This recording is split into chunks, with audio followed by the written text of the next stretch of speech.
अस्सलाम वालेकुम। मैं हूँ आयुर्वेद सन्यासी समंदर खान। आयुर्वेद मेरी पैथी का नाम है और हम जड़ी बूटियों से इलाज करते हैं। आज हम मौसमी असरात से बच्चों पर होने वाले असरात, उनके बारे में एहतियाती तदाबीर और उनसे बचाव के तरीके और उनका मौसर इलाज आपको बताएंगे।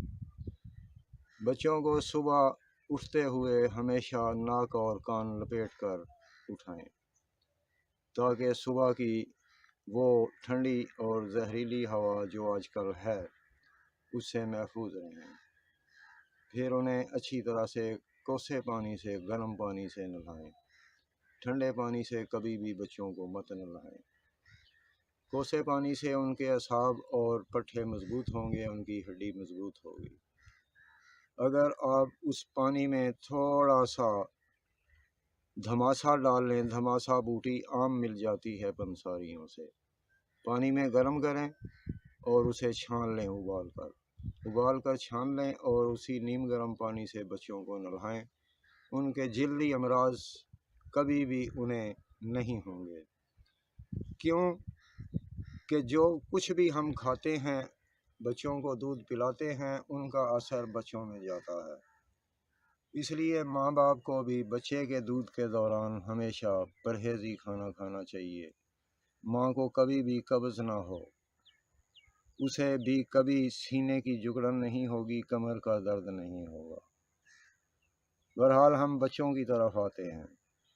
अगर खुदा ना खास्ता बच्चों में कोई ठंडी वबा फैल जाती है, बलगमी अमराज हो जाते हैं, खांसी, रेशा, बलगम वगैरह उन्हें हो जाता है, तो उसका घरेलू मौसर इलाज है, मलट्ठी लें, उसे छील लें।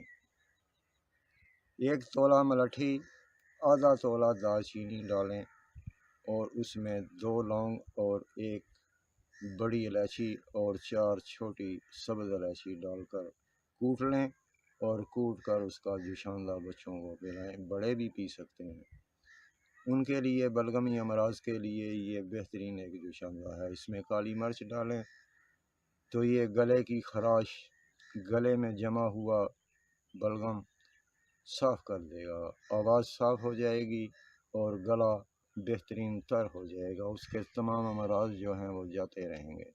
कम अज़ कम 20-25 दिन ये ज़रूर इस्तेमाल करना चाहिए। उसके असरात आप तजर्बे के बाद देखेंगे कि क्या असरात हुए हैं, और इंशाअल्लाह बच्चे भी, जवान, बूढ़े, सब के लिए ये एक मौसर कवा है।